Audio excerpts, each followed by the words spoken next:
There has still been no disclosure from the U.S. as to A, why was this initiated at this time in the election? B, who decided to initiate it? C, what data and policies and practices did the agent or their unit have that would have supported garnishing my wages at this time and with this low level of income? I want the chance to have the Treasury Inspector General for Tax Administration review this and give it to the parties so we and the federal courts can understand what caused this, and also I want discovery. Here is an IRS scandal, a political scandal, hatchet job, people abusing government authority to go after political candidates themselves. Now I'm in a position where I raise no funds. I run as a Tea Party candidate because I believe in what the Tea Party believes in. I believe that the government, federal government, is out of control. It's lurching into healthcare. It's lurching into transportation that's ruining cities across this nation. It is not paying attention to the core purposes of national security, economic stability, and basically letting the states grow into successful parts of the whole. And so here's a case in which I have been forced to sue the Internal Revenue Service. And the events which caused this started in September 2010.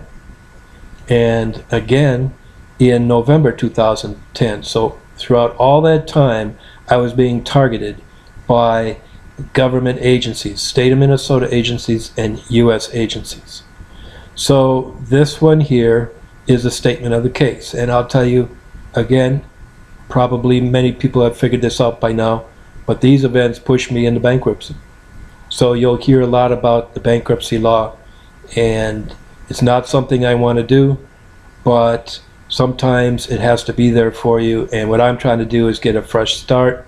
And in order to do that, I need to find out what caused the IRS, what caused the Minnesota Department of Employment and Economic Development to do the things that they've been doing, and why won't the courts bring them in to answer some of the whodunit, why did they do it, and what about our rights. So here's a statement of the case, reading from something I've actually submitted to the 8th Circuit Court of Appeals just now, barely an hour ago.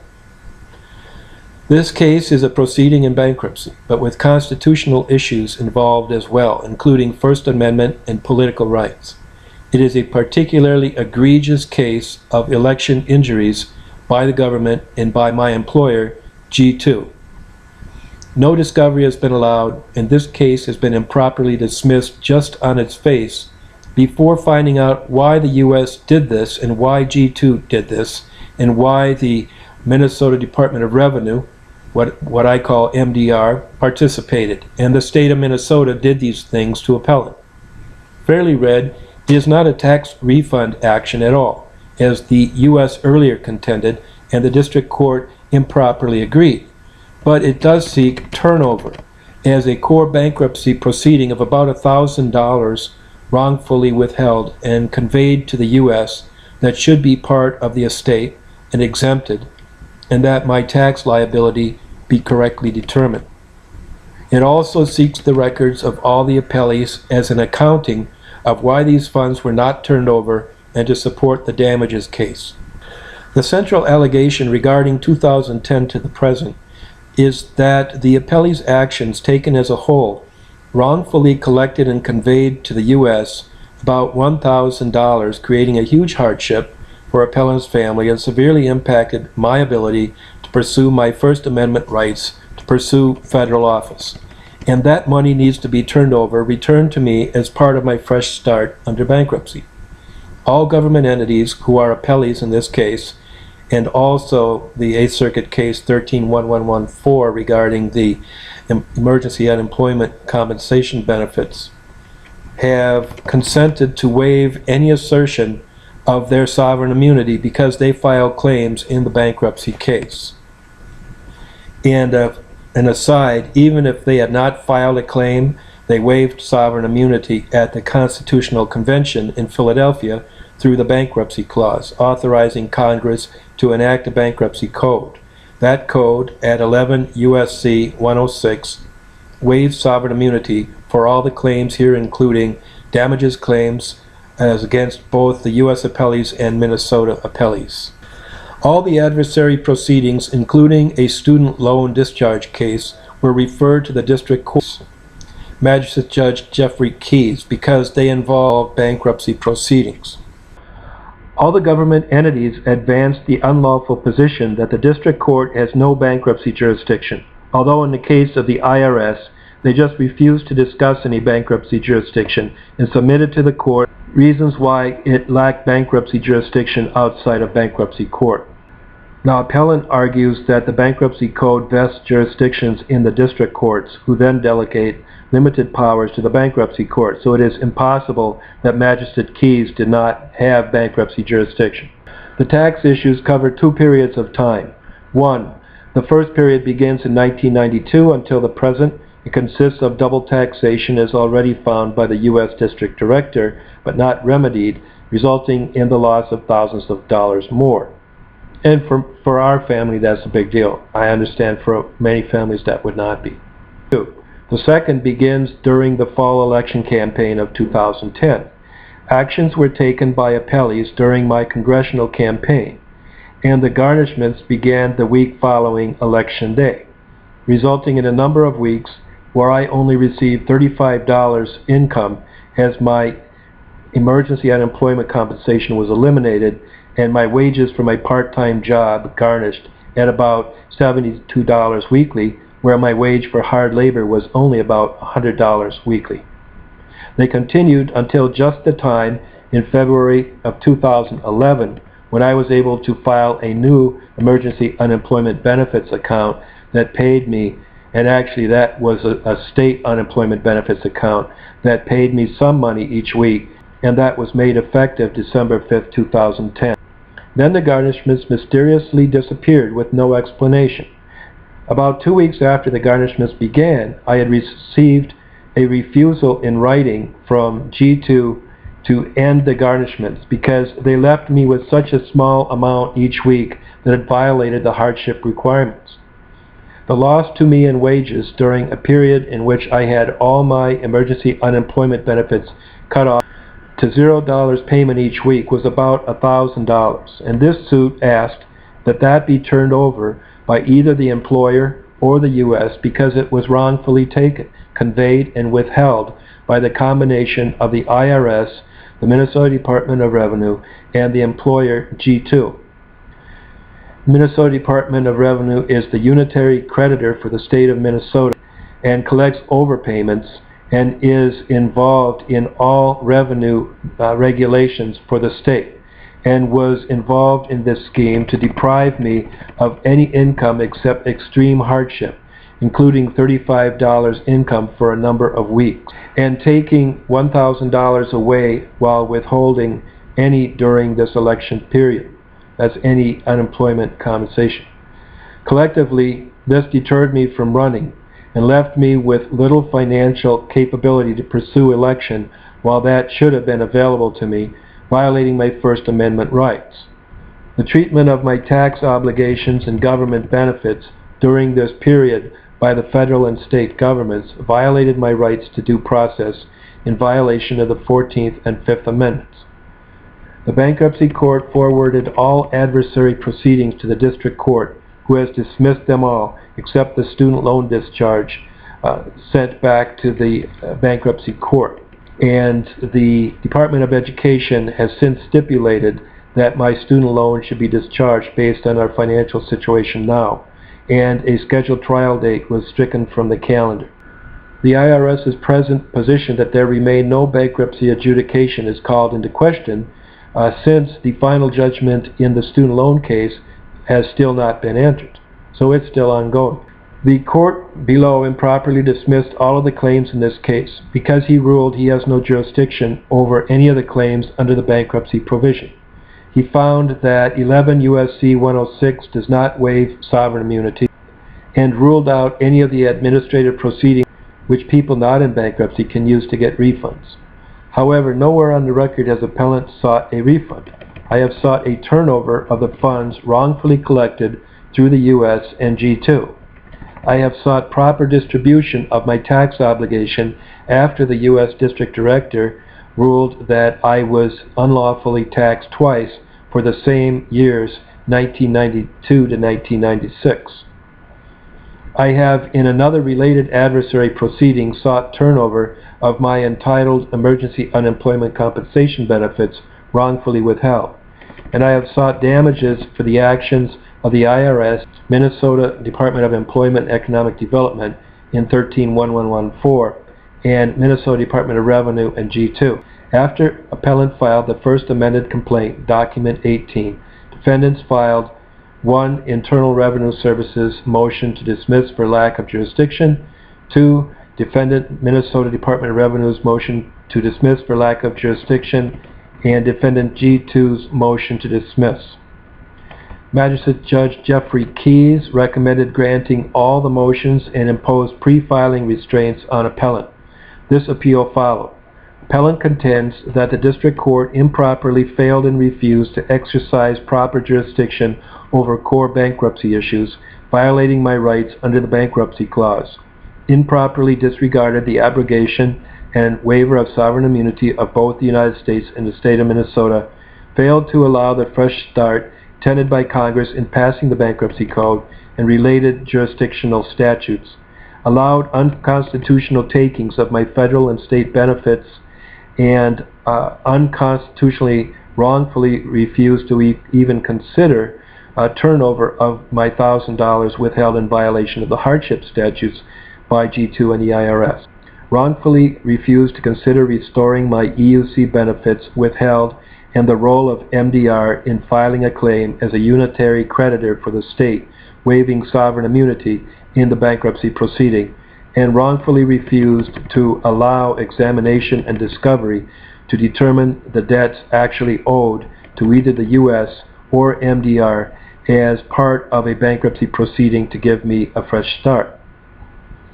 11 U.S.C. 106 A, B, and C, waiver of sovereign immunity, fully authorize damages against government entities who have presented claims, or even if they have not presented claims.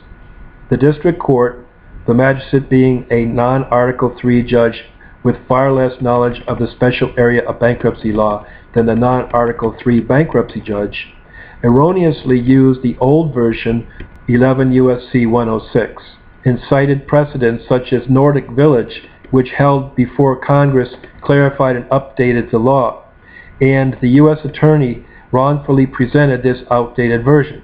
It is a violation of my constitutional rights, rendering the bankruptcy law unconstitutional, to submit the disposition of my Article 3 claims and bankruptcy rights and claims to an incompetent magistrate, incompetent in bankruptcy law, and for the United States to falsely represent that this case was filed outside a bankruptcy court where the claims were filed in bankruptcy.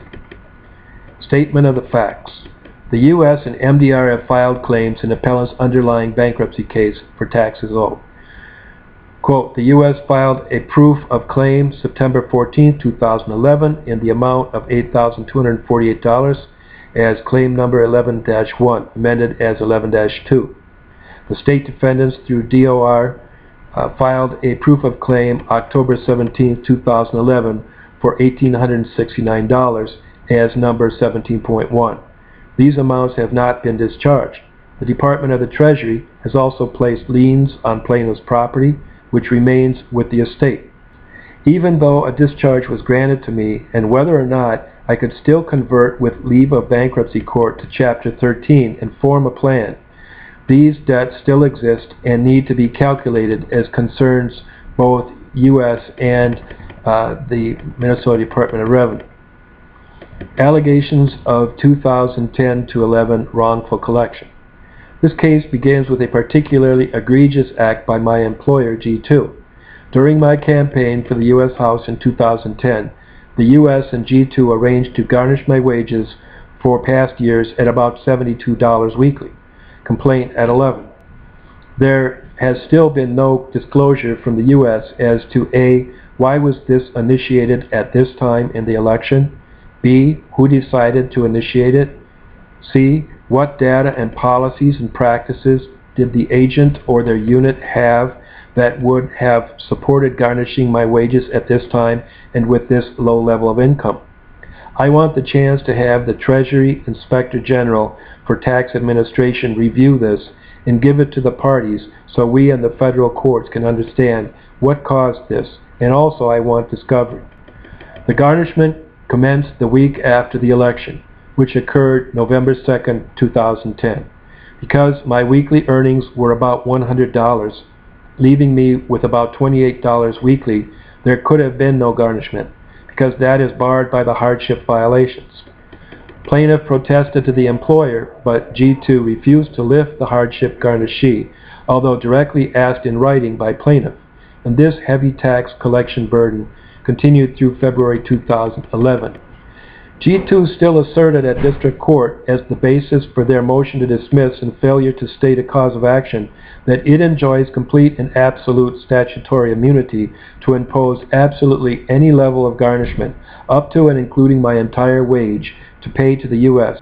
This extremely destructive conduct by G2, combined with an unexplained cutoff of emergency unemployment benefits and the purported policies and actions of the state, in forcing me to continue to accept this work or be denied all unemployment benefits for a voluntary quit, contributed mightily to drive me into actual bankruptcy.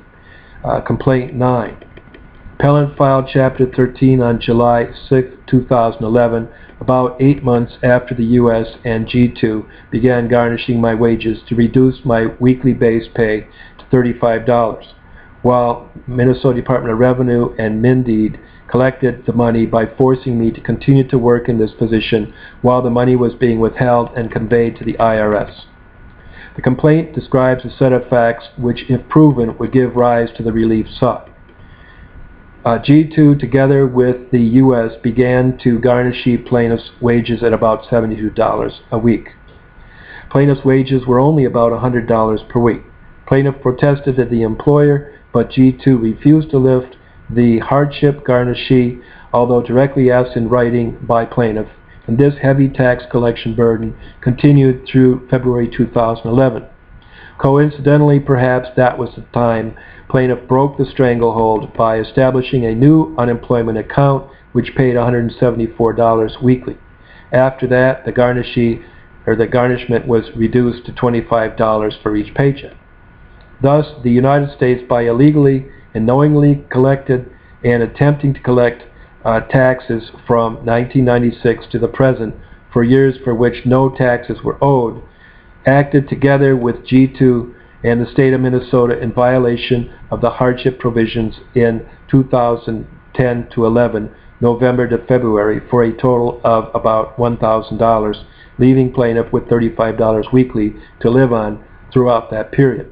Complaint at 11. Now this sounds a little bit scrambled, and I'll tell you why. Because of this intense attack has required me to file adversary proceedings, 5 different ones, and also the election contest and the federal election dispute. And these lawyers that are paid for by the state of Minnesota have been just all over myself and my family. And there are even more problems that of this nature. And so that's why it's sometimes hard to even get these things composed and filed. See how long they are, and not being an attorney, it's difficult for me to always put all the finishing touches on everything, which I would like to. So I guess that's a little bit like Congress.